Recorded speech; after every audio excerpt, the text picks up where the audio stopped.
Hi ಸ್ನೇಹಿತರೆ, welcome to my channel. ಈ ವಿಡಿಯೋದಲ್ಲಿ ಕೇಂದ್ರ ಸರ್ಕಾರವು LPG ಗ್ಯಾಸ್ ಸಿಲಿಂಡರ್ ಇದ್ದವರಿಗೆ ಮತ್ತು ಇಲ್ಲದವರಿಗೂ ಭರ್ಜರಿ ಗುಡ್ ನ್ಯೂಸ್ ನೀಡಿದೆ. ಹೌದು ಸ್ನೇಹಿತರೆ, ಜನವರಿಯಿಂದ ನಿಮಗೆ ಕೇವಲ 500 ರೂಪಾಯಿಗೆ LPG ಗ್ಯಾಸ್ ಸಿಲಿಂಡರ್ ಸಿಗುತ್ತದೆ. ಇದರ ಬಗ್ಗೆ ನಾವು ಡೀಟೇಲ್ ಆಗಿ ಈ ವಿಡಿಯೋದಲ್ಲಿ ತಿಳ್ಕೊಳ್ಳೋಣ. ಇನ್ನು ಇದರ ಜೊತೆಗೆ ರಾಜ್ಯ ಸರ್ಕಾರವು ಎಲ್ಲಾ ಆಸ್ತಿ ಮಾಲೀಕರಿಗೆ ಹೊಸ ಆದೇಶವನ್ನ ಹೊರಡಿಸಲಾಗಿದೆ. ಹೌದು ಸ್ನೇಹಿತರೆ, ಆಸ್ತಿ ಮಾರಾಟ ಮತ್ತು ಖರೀದಿಗೆ 2024ರಿಂದ ಹೊಸ ರೂಲ್ಸ್ ಜಾರಿ. ಇದರ ಬಗ್ಗೆ ಕೂಡ ನಾವು ಡೀಟೇಲ್ ಆಗಿ ಈ ವಿಡಿಯೋದಲ್ಲಿ ತಿಳ್ಕೊಳ್ಳೋಣ.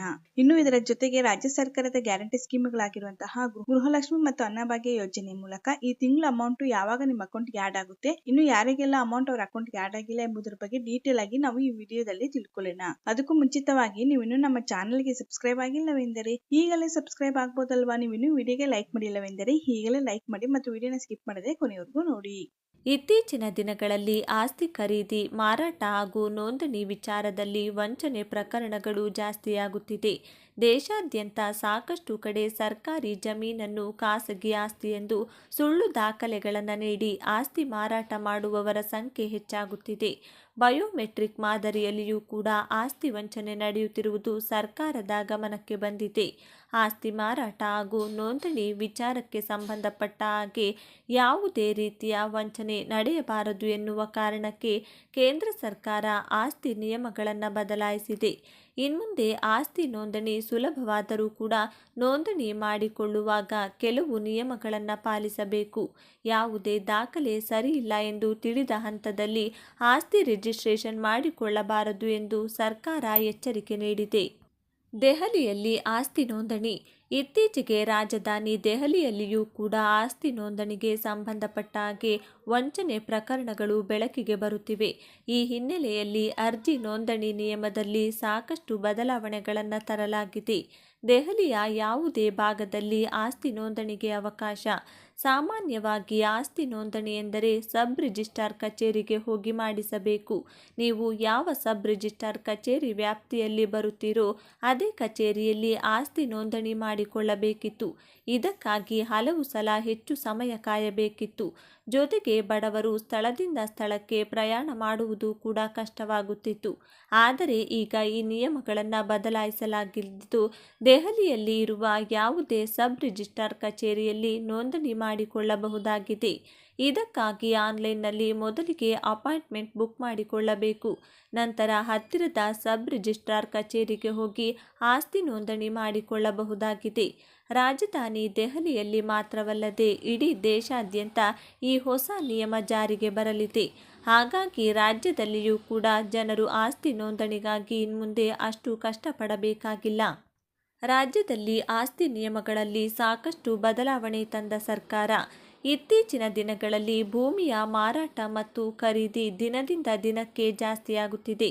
ಅದರಲ್ಲೂ ಬೆಂಗಳೂರಿನಂತಹ ನಗರಗಳಲ್ಲಿ ತುಂಡು ಜಮೀನಿಗೂ ಕೂಡ ಕೋಟ್ಯಾಂತರ ರೂಪಾಯಿ ಕೊಡಬೇಕಾದ ಪರಿಸ್ಥಿತಿ ಇದೆ.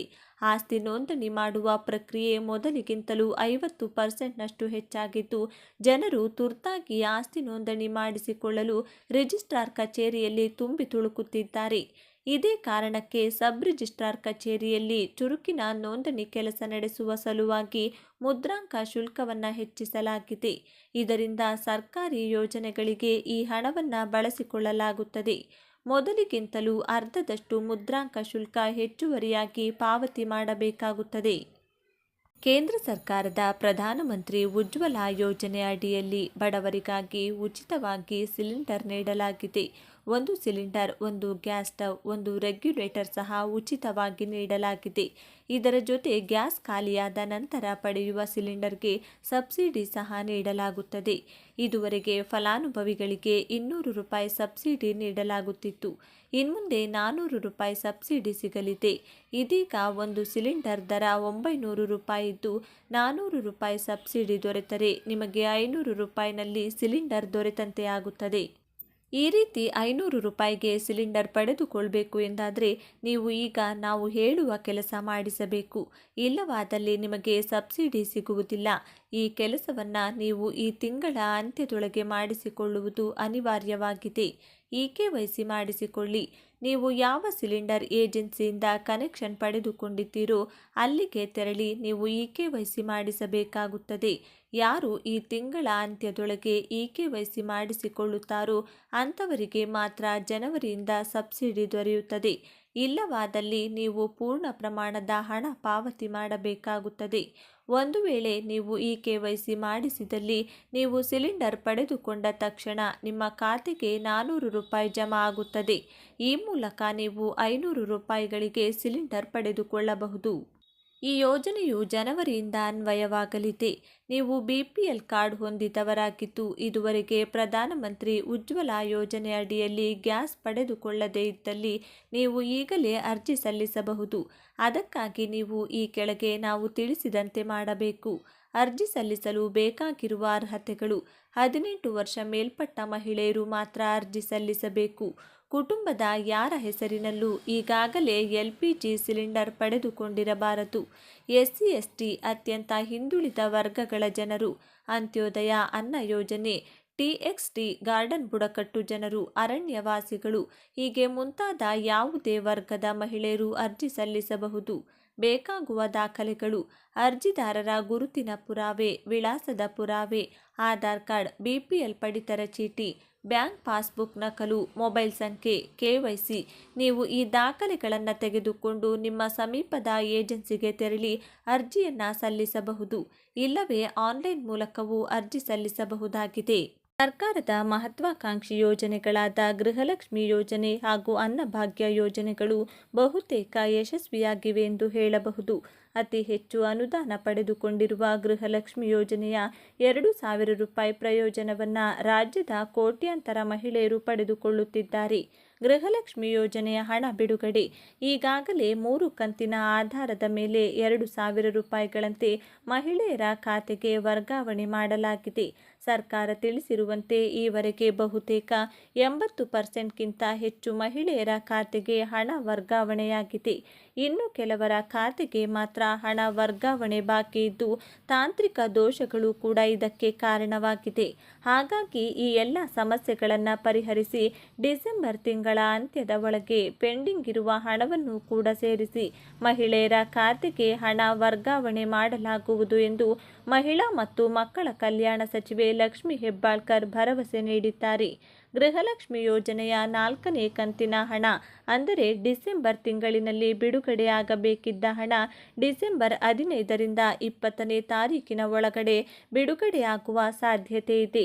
ಒಂದು ವೇಳೆ ನಿಮ್ಮ ಖಾತೆಗೆ ಹಣ ಜಮಾ ಆಗಿದ್ದು 15ರಿಂದ 20ನೇ ತಾರೀಕಿನ ಒಳಗೆ ಸಂದೇಶ ನಿಮ್ಮ ಮೊಬೈಲಿಗೆ ಬಾರದೇ ಇದ್ರೆ ನೇರವಾಗಿ ಬ್ಯಾಂಕಿಗೆ ಹೋಗಿ ಖಾತೆಯನ್ನು ಪರಿಶೀಲಿಸಿಕೊಳ್ಳಿ. ಅನ್ನಭಾಗ್ಯ ಯೋಜನೆಯ ಹಣ ಬಿಡುಗಡೆ: ರಾಜ್ಯ ಸರ್ಕಾರ ಅನ್ನಭಾಗ್ಯ ಯೋಜನೆಯ ಅಡಿಯಲ್ಲಿಯೂ ಈಗಾಗಲೇ 4 ಕಂತಿನ ಹಣ ಬಿಡುಗಡೆ ಮಾಡಿದೆ. 10 kg ಅಕ್ಕಿ ನೀಡುವುದಾಗಿ ಸರ್ಕಾರ ತಿಳಿಸಿದ್ದು, ಆದರೆ ರಾಜ್ಯ ಸರ್ಕಾರಕ್ಕೆ 5 kg ಉಚಿತ ಅಕ್ಕಿ ನೀಡಲು ಹೆಚ್ಚುವರಿ ಅಕ್ಕಿಯನ್ನು ಒದಗಿಸಲು ಸಾಧ್ಯವಾಗಿಲ್ಲ.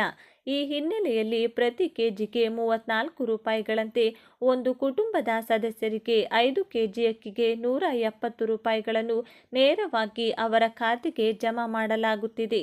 ಡಿಸೆಂಬರ್ ತಿಂಗಳಿನ ಹಣವನ್ನು ಡಿಸೆಂಬರ್ 15ನೇ ತಾರೀಕಿನ ಒಳಗೆ ಬಿಡುಗಡೆ ಮಾಡುವುದಾಗಿ ಸರ್ಕಾರ ಮಾಹಿತಿ ನೀಡಿದೆ. ಅನ್ನಭಾಗ್ಯ ಯೋಜನೆ ಹಣ ವರ್ಗಾವಣೆಯ ಮಾಹಿತಿ: https:/ahara.kar.nic.in ಆಹಾರ ಇಲಾಖೆಯ ಈ ಅಧಿಕೃತ ವೆಬ್ಸೈಟ್ ಮೇಲೆ ಕ್ಲಿಕ್ ಮಾಡುವುದರ ಮೂಲಕ ನೀವು ಈ ಸರ್ವಿಸ್ ವಿಭಾಗದಲ್ಲಿ ಪಡಿತರ ಚೀಟಿ ಸ್ಟೇಟಸ್ ಚೆಕ್ ಮಾಡಬಹುದು.